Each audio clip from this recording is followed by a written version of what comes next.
Today we are going to discuss Guy de Maupassant's short story, The Necklace. It is one of the most famous and anthologized short stories ever. Though it was written in 1884, it still continues to reverberate and have relevance to our lives today as well. It is one of the most famous examples also of the short story with a twist. Other examples of such stories include W. W. Jacobs' The Monkey's Paw, which is a horror story, as opposed to this, which is a social story, a realist story, and a family story. So today we will discuss Maupassant's The Necklace. It is a story which is told to us by an omniscient narrator, one who is able to see and tell us exactly what happens in the entire story, as well as the thoughts that are there in Mathilde Lois's head, as well as her husband's head. The short story's plot is simple, linear, chronological. It starts with the point at which Mathilde is married to a humble clerk who works for the government of France and who is lower middle class. They do not have too much wealth, but they have a comfortable life. They have a life wherein they have a maidservant who does most of the work. Mathilde only has to sit and relax day after day after day. And all this relaxation is for her boring. This especially so because Mathilde Loisel is one of those beautiful, pretty young women, charming, angelic almost in appearance, somebody who has vivacity and charm when she is placed in a social circumstance, but who finds her day-to-day life dull and boring beyond all description. Thus, her day-to-day life, her everyday life, is seen by her as something for which she is unsuited. She would prefer to have a gay social life, one wherein she goes out, meets people, has lots of friends, meets people coming over for meals and tea time, goes to the theatre, goes to balls and dances, and yet her life is circumscribed for her because of her place in society. Belonging to the lower middle classes, she is married off at a young age to a clerk. She lives with him in a pleasant enough little house, but she, on the other hand, is unable to see anything to her advantage in this whole setup. The plot is set in motion for us because of Mathilde's characterization, because of her discontentment and because of her dissatisfaction with the life that she has. Indeed, we are also shown that her husband, Mr. Loisel, is somebody who is very satisfied with what he has. He likes his wife, he likes his home life, and he goes to his job, comes back every day, is content with what he has. Therefore, then, what we see as we first read the story is a picture of a home life of a couple where there are no children, it's just a husband and a wife, where the wife is completely discontented, whereas the husband is completely content. It is from this point that the story starts, and as the story proceeds, what we are shown is that the husband is actually not somebody who is willing to stand by and watch his wife being unhappy.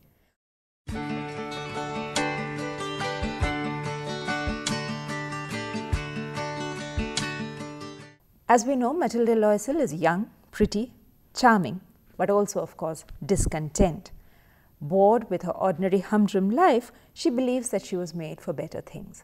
She spends a lot of time crying, and her husband, M. Loisel, who has noticed this, tries to make a difference. One evening, he comes home with an invitation to a ball, which he tosses into her hands and which he believes will give her happiness. It is, of course, an index of Mathilde's discontentment with her life that when she looks at the invitation and sees that it is for a grand ball which is being hosted by the Ministry of Education, she gets even more angry, throws it right back and says that how could I ever go to such a ball given that I have no good clothes to wear. The rest of the story starts out with them trying to plan an outfit for Mathilde to wear to the ball. Later on, she is happy with what she has as a dress, and then she discovers further discontentment because she has no jewelry to wear. Her husband attempts to solve her problems by saying that she can decorate herself with flowers, but she, of course, wants jewelry. And finally, she borrows some from an old school friend, Madame Forestier, who is very rich. She borrows a diamond necklace, she goes to the ball, she is a grand success at the ball and has a wonderful time. And when she leaves, it is raining, they cannot find a cab, but she is still happy until they come back home. And when she looks at herself, the necklace which she had borrowed, the diamond necklace which she had borrowed from her friend, is no longer around her neck. This is, of course, the high point of the story, the climax, when everything changes. Because once the necklace is no longer there arises a problem as to what can they do. Do they go to her friend, Madame Forestier, and tell her that they've lost the necklace? Do they then ask for special extra time wherein they can return the necklace? What exactly should they do? They solve the problem by first of all searching for the necklace, then by finally buying a replacement. When they cannot find the original necklace, they buy the replacement at enormous cost. It costs them 36,000 francs. And then the rest of their life, seeing that they are poor, is a struggle to repay that money, the money with which they bought the necklace for her friend. They of course return the necklace. The friend is, when they return the necklace, petulant. She scolds her for not returning it earlier. But after that, Mathilde and her husband's lives are spent in trying to earn the money to repay the 36,000 francs that they borrowed in order to replace that necklace. The rest of the story is a very drab kind of narrative because it shows us Mathilde becoming almost like a servant. She does all the work in her own house. She goes out and washes clothes. She does everything that has to be done. She bargains for every paisa, every penny. And at the end of it, finally one day, they repay all the money. The necklace has been replaced. All their debts are behind them. But what has also happened is that both of them have grown old.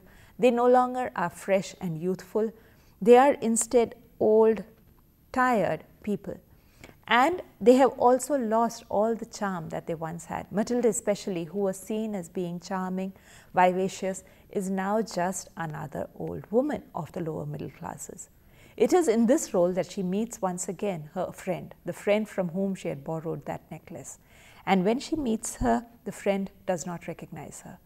At that point, when she asks her what could have happened to have changed her so much, Mathilde replies and tells her the whole story of the lost necklace and of the struggle they have had to repay all the money which they had borrowed. At the end of her story, the friend, Madame Forestier, tells her that it was all for nothing because the original necklace which was lost had cost only 500 francs. It was just a cheap paste imitation necklace. It was not really a diamond necklace. The story ends, of course, at that point. And we are then not told what exactly Mathilde's reactions were or what exactly happened once she goes home and tells her husband about this twist in the tale. We are left at that point.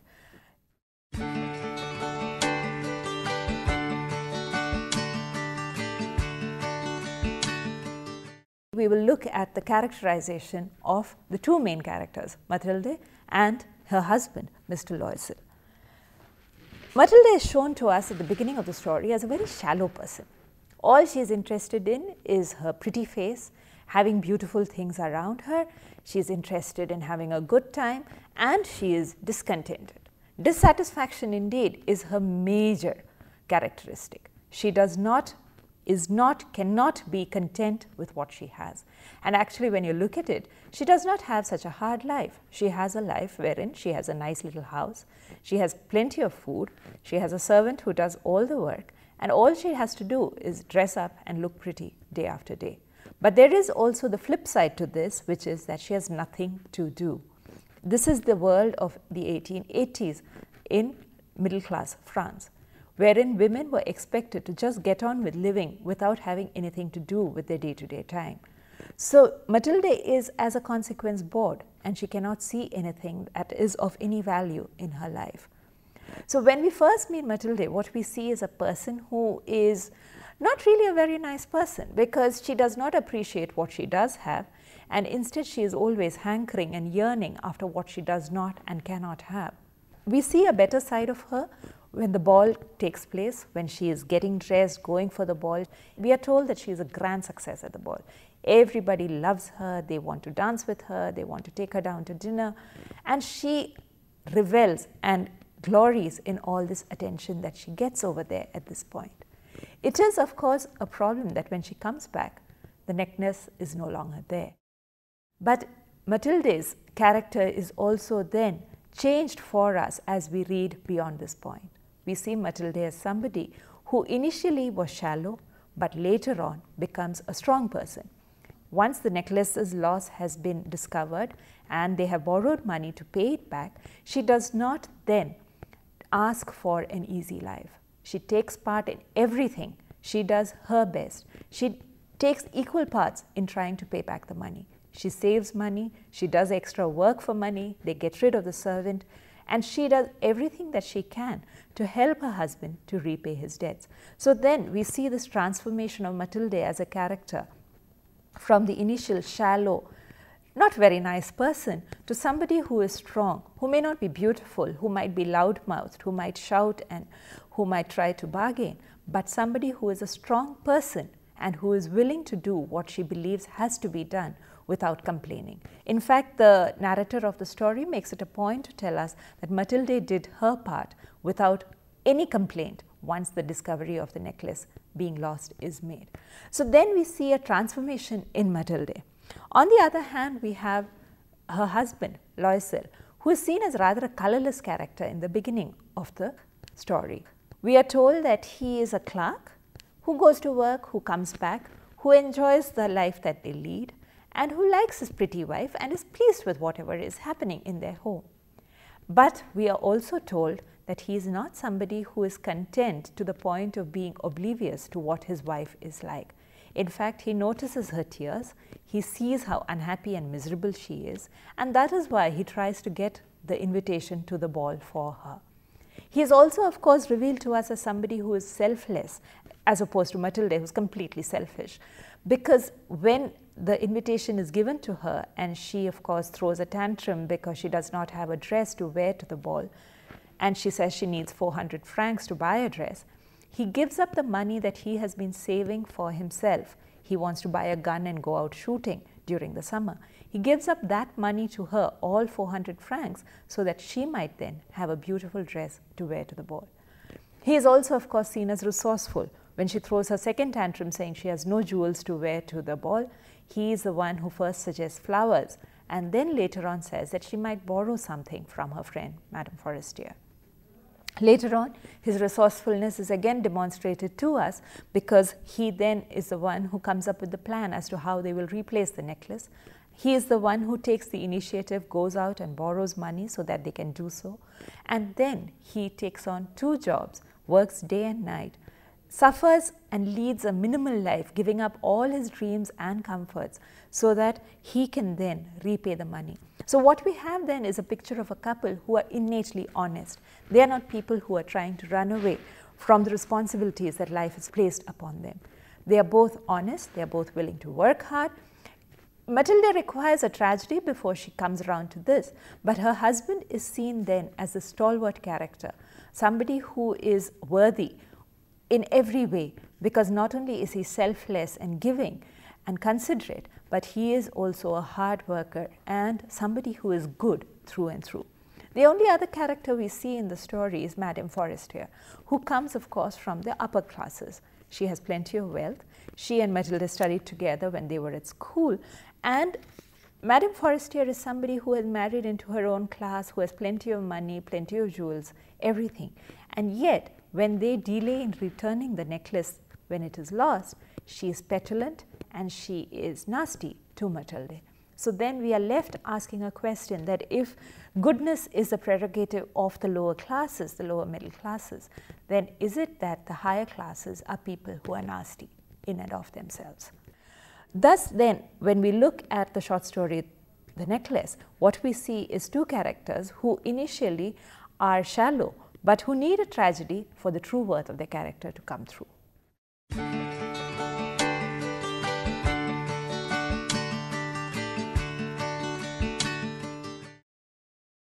We now look at themes and issues in the short story. The first and most important of the themes and issues is discontentment. It is an issue that is introduced to us in the very first paragraph of the short story, and we are told repeatedly that Matilde is completely discontented with her life. There is nothing in her life that she appreciates, and this is in spite of the fact that she has a little home which is secure. She has a servant, she has a husband who likes her, who appreciates everything that is there in the house, and yet she is completely unhappy. Now, it is at this point, of course, that the short story also seems to point a moral to us, that it is because of her discontentment that the tragedy strikes them. That if she had only been content with what she had, then there was a possibility that their lives might have proceeded unruffled, unimpaired in any way, and they could have led a happily ever after kind of life. It is because she is dissatisfied that they go to the ball, that she loses the necklace, and that their lives descend into poverty and misery. Thus then we can see that discontentment, as it is shown to us in the short story, is also then a moralistic aspect, that if you are discontented, if you are ungrateful for what you have, then what you have may also be taken away from you. Thus this is the first theme within the story. Associated with this theme of discontentment is the next theme, which is to do with being adaptable to your station in life. We have to consider the fact that this story was written in 1884, when it was a time wherein people were expected to be content with where they had been placed in society. You did not try for social mobility. So there was no question of improving your station in life. Instead, you accepted where you were in the social hierarchy, and you lived happily over there, doing whatever work fate had given you. Now, when Matilde is discontented with her life, she is also then discontented with her station in life. She is not content being part of the lower middle classes. She would appreciate it if she were to move into the higher classes, where she could have a life of wealth and lots of social activity. So when we see this theme, to be content, to be adaptable to your station in life, we are also then being told that it is best if you do not try for social mobility. It is because of Matilde trying to be beautiful and have a social life that they lose all their money, they lose all their comfort, and that they then descend into abject poverty, wherein she has to struggle for her livelihood. And she, in the process, she also loses her family life. If we consider the end of the story, at the end of the story, Madame Forestier, who is of course wealthy and has enjoyed a comfortable life in her own strata of society, has a child. But Matilda, who has spent the last few years of her life repaying debts, has no children. She is isolated even from a husband with whom she had some kind of companionship at the beginning. And at the end, we are told that she is just a woman who works hard, who's loud-mouthed, who shouts, who bargains, and who has nothing else going for her.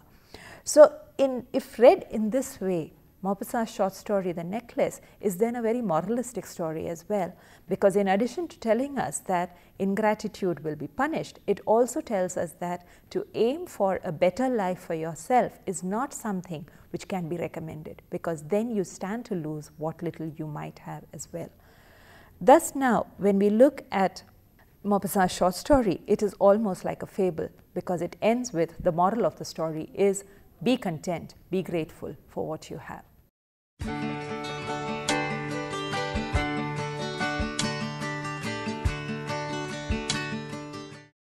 As we start out, let us look at the fact that in this short story there are only 3 characters, of which 2 are women. And let us look at stereotypes of womanhood that are available to us via this short story. In fact, the first paragraph of the story is all of it to do with stereotyping women, because over there Maupassant talks about the fact that women have no caste, no creed, that they are only defined by their faces. The reason, he says, is that if a woman is pretty, then she can belong to any class. She then can aspire to the highest classes possible, and have a social life which can be possible otherwise only to the aristocracy. So then, at this point in time, Maupassant is for us stereotyping all women as being restricted only to their appearances. It is the pretty face that a woman has that characterizes her. There is nothing more to be said about her. There is also, of course, another stereotyping which takes place within the short story, and that is that women are shallow. Women are concerned more with appearances than they are with what is real and valuable and worthy. And this we see when we look at Matilde, the character who is dissatisfied with her life, who is dissatisfied with her home and her husband and wants something more all the time. Thus, Matilde then falls into the stereotype of a woman who is unable to gauge the worth of what she has and is instead fixated on appearances and prefers to have the appearance of wealth rather than true worth as represented by her husband and by her home. We are also, of course, given another portrait of petty, shallow womanhood in Madame Forestier.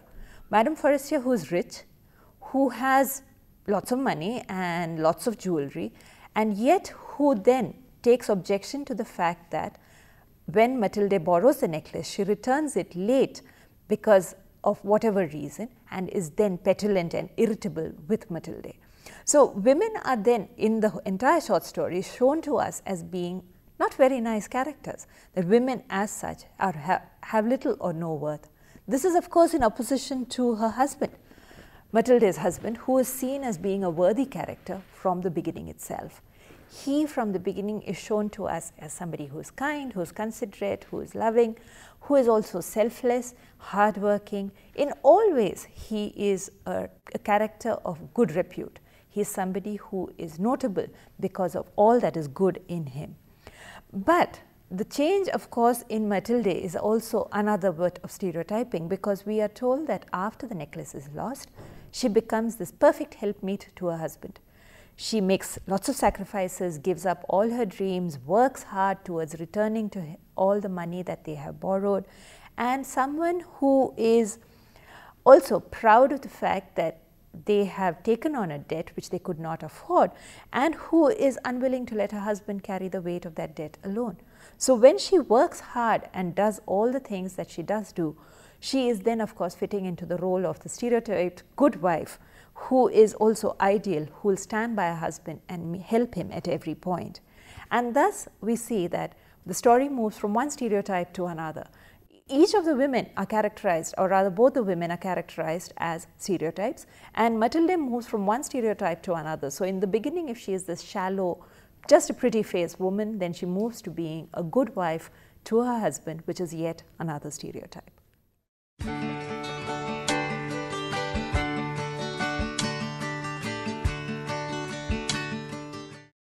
The necklace initially stands for all that Matilde desires: wealth and riches, pretty things, social life. All of these are symbolized by the necklace which she borrows from Madame Forestier and which she wears to the ball. But at the ball itself, when she wears the necklace stands for something else. It stands for the nature of the deception that Matilde herself is practicing at the ball. The necklace is made of diamonds, supposedly, and it is being worn by somebody who has no money and has little social standing. So Matilde's fraudulent nature is also being shown up by the fact that she is wearing a necklace at this point in time. It helps to camouflage Matilde's true station in society, and it fools all of those who attended the ball. So the deceptive nature of appearance itself is over here being symbolized for us by the necklace. But finally, at the very end of the story, when Madame Forestier reveals to us that it was actually an imitation necklace, not real diamonds, then we are also of course being pointed to the deceptive nature of all wealth, that wealth in itself means nothing, that it might look wealthy but it is not real wealth. And what we are being told then in the story via the necklace is that though wealth might seem to be important, the true wealth is wealth of character and not the wealth of, say, a diamond necklace. Thus far we have seen that the necklace, the short story, is telling us about, in almost a fabular characteristic, it points out to us that it is better to be satisfied with what we have. It is giving us a moral. It points us to a certain belief that it is better to be what you are rather than aim to be something more than what you are. However, the twist in the tale when we are told that the diamond necklace was not really a diamond necklace but was instead a cheap imitation, that changes everything. If the necklace is not real, then what are we being told? Are we being told then that all the hard work is actually worthless, because the hard work was to buy a real diamond necklace, but what it replaced was an imitation necklace? So then does Maupassant deconstruct the nature of riches and wealth, but also the nature of hard work, a good life, a hard-working life? Does he then take all of those apart with the ending, with the twist in the tale, wherein we are told that all those years of sacrifice, renunciation, hard work, of a miserable, unhappy life of poverty, all of that was worthless, which is what the end does. When Madame Forestier tells Mathilde that the necklace was a cheap imitation, what does Mathilde feel about the fact that she spent the best years of her life in trying to pay back something which was actually worthless? Thus, the twist in the tale takes away for us everything that could have been pointed as a moral to us via Guy de Maupassant's short story, The Necklace.